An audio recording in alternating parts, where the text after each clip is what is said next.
আজকের রেসিপি হলো চিকেনের লাল ঝাল কষা। খেতে যেমন ভীষণ সুন্দর, বানানো সেরকম খুব সোজা। রুটি, লুচি, পরোটা, নান যে কোনো কিছুর সঙ্গে অনায়াসে সার্ভ করতে পারেন। নমস্কার সকলকে, আমি অর্চিতা, অর্চিমিত রেসিপি মার্ট চ্যানেলে আপনাদের সকলকে স্বাগত জানাই নতুন আরেকটা রেসিপির সাথে। তো দেখে নিন আজকে আমি এই রেসিপিটা আপনাদেরকে কিভাবে বানিয়ে দেখাই। বেসিক্যালি আজকের এই রেসিপিটা আমার হাজব্যান্ড বানিয়ে দেখাচ্ছে আপনাদেরকে। তো এই রেসিপিটা বানানোর জন্য নিয়ে নিয়েছি চিকেন, পেঁয়াজ, ধনেপাতা, এখানে একটা মিক্সার গ্রাইন্ডারে নিয়ে নিয়েছি আদা, রসুন, পেঁয়াজ এবং টমেটো, দিয়ে দিলাম মোটামুটি 1 চা চামচ পরিমাণে গোটা জিরে। এবারে এগুলোকে খুব ভালো করে একটা স্মুথ পেস্ট বানিয়ে নিতে হবে। অন্যদিকে একটা কড়াইতে দিয়ে দিয়েছি 3 থেকে 4 টেবিল চামচ পরিমাণে সর্ষের তেল। তেলটা এখানে সর্ষের তেলই ইউজ করবেন, তাহলে কিন্তু বেশ সুন্দর টেস্ট আসবে। এবারে তেলের মধ্যে গোটা গরম মশলা দিয়ে দেওয়ার পরে দিয়ে দিলাম তেজপাতা। এগুলোকে কয়েক সেকেন্ড একটু হালকা করে ভেজে নেওয়ার পরে দিয়ে দেবো আগে থেকে কেটে রাখা পেঁয়াজগুলোকে কিন্তু এখানে হালকা ব্রাউন কালার করে ভেজে নিতে হবে। আর বলে রাখি, এখানে বাটা মশলায় কিন্তু বেশি পেঁয়াজ দেওয়ার প্রয়োজন নয়। এখানে একটা মাঝারি সাইজের বাটা মশলায় পেঁয়াজ দিলেই চলবে, তবে এখানে তেলের উপরে যে পেঁয়াজটা সেটা কিন্তু একটু বেশি পরিমাণে দিতে হবে, কারণ এই পেঁয়াজের গ্রেভিটা আসল হবে। লো টু মিডিয়াম ফ্লেমে পেঁয়াজটাকে মোটামুটি 3 থেকে 3.5 মিনিটের জন্য ভেজে নিতে হবে। আর পেঁয়াজটা কিন্তু এখানে বেরেস্তা টাইপের করার প্রয়োজন নাই, নরম করার জন্য এখানে দিয়ে দেওয়া হলো অল্প একটু পরিমাণে নুন দেওয়ার পরে আরও কয়েক সেকেন্ডের জন্য একটু নাড়াচাড়া করে ভেজে নিতে হবে এবং তারপরে দিয়ে দিতে হবে ওই আগে থেকে বেটে রাখা মশলাটা দেওয়ার পরে ওই মশলাটার কাঁচা গন্ধটা যতক্ষণ পর্যন্ত না যাচ্ছে ততক্ষণ পর্যন্ত খুব ভালোভাবে মশলাটাকে কষিয়ে নিতে হবে। আর এই সময়তে কিন্তু গ্যাসের ফ্লেমটা লো টু মিডিয়ামেই থাকবে। দেখতেই পাচ্ছেন সাইড থেকে তেল ছেড়ে এসছে, মোটামুটি 4 থেকে 5 মিনিট মতো কষতে সময় লেগেছে মশলাটাকে। এই সময়তে কড়াইতে দিয়ে দিতে হবে মোটামুটি 2 চা চামচ পরিমাণে কাশ্মীরি লাল লঙ্কা গুঁড়ো।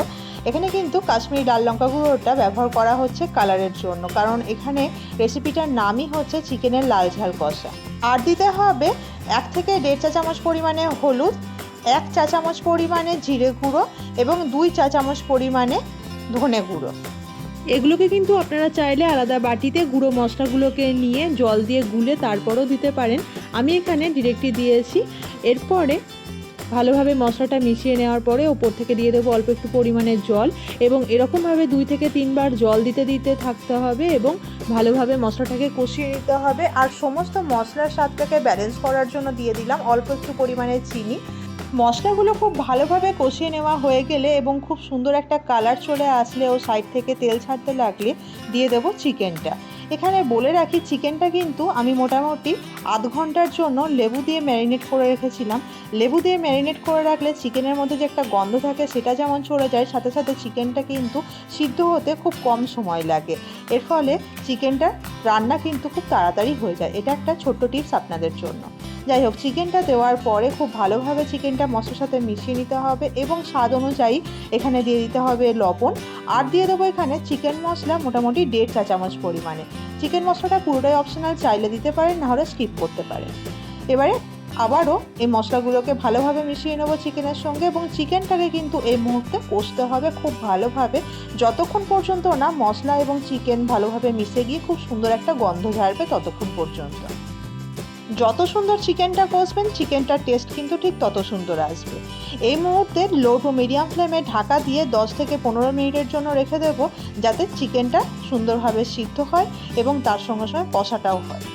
মোটামুটি 15 মিনিট বাদে দিয়ে দিলাম এখানে লঙ্কা কুচি আর দিয়ে দেবো মোটামুটি 2 টেবিল চামচ বা 4 চা চামচ পরিমাণে দইটা কিন্তু এখানে জল ঝরানো ব্যবহার করছি, আগে থেকে বিট করে নেওয়ার কোনো প্রয়োজন নেই এখানে।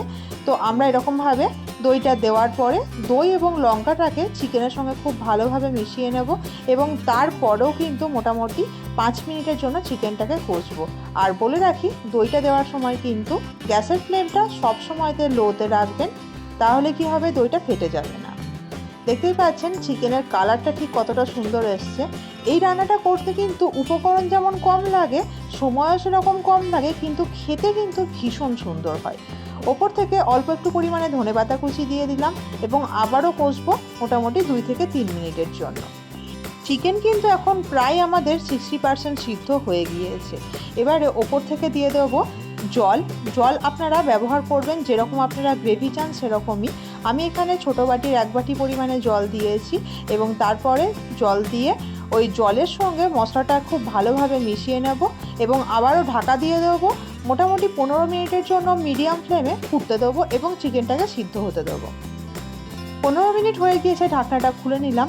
দেখুন চিকেনটার গ্রেভিটা কিন্তু অনেকটা পরিমাণে কমেছে এবং তার সাথে সাথে চিকেনগুলো প্রায় সিদ্ধ হয়ে গিয়েছে।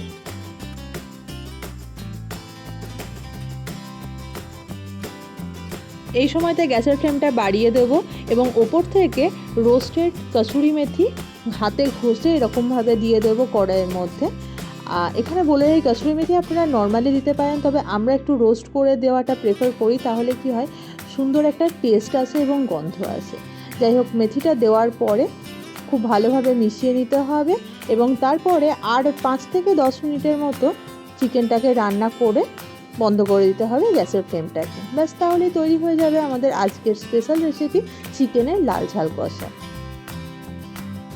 প্রায় 2 মিনিট হয়ে গেছে, গ্যাসের ফ্লেমটা এই মুহূর্তে অফ করে দিয়েছি এবং নামানোর ঠিক আগের মুহূর্তে দিয়ে দিলাম ধনেপাতা কুচি। ধনেপাতা কুচি দিলে যেমন চিকেনের টেস্টটা খুব সুন্দর হয়, সেরকমই গন্ধও কিন্তু খুব সুন্দর একটা বেরোয়। ব্যাস, রেসিপিটা কিন্তু একদম তৈরি হয়ে গিয়েছে। গ্যাসের ফ্লেমটা এখন অফ করে দিয়েছি আর দেখতেই পাচ্ছেন কি দারুণ দেখতে লাগছে আর জিভে তো জল আসছে। ওপর থেকে দিয়ে দিলাম অল্প একটু পরিমাণে বাটার দিলে কিন্তু চিকেনের টেস্টটা আরও সুন্দর লাগে। উফ, কি সুন্দর লাগছে দেখুন। আমাদের বাড়িতে কোনো গেস্ট আসলে চিকেনের এই রেসিপিটা হয়ই হয়। তো আপনাদের বাড়িতে গেস্ট আসুক বা কোনো স্পেশাল ডেতে অবশ্যই এই রেসিপিটা বানাবেন। আর যদি বানান খেতে কেমন হয়েছিল কমেন্ট বক্সে লিখে জানাতে ভুলবেন না, সাথে জানাবেন কোথা থেকে আপনারা এই রেসিপিটা দেখছেন। আর রেসিপিটা ভালো লাগলে লাইক শেয়ার কিন্তু করতে ভুলবেন না। ভালো থাকবেন, সুস্থ থাকবেন, হেলদি খান। দেখা হচ্ছে নতুন আরেকটা রেসিপির সাথে অন্য একটা ভিডিওতে। Till then, bye by.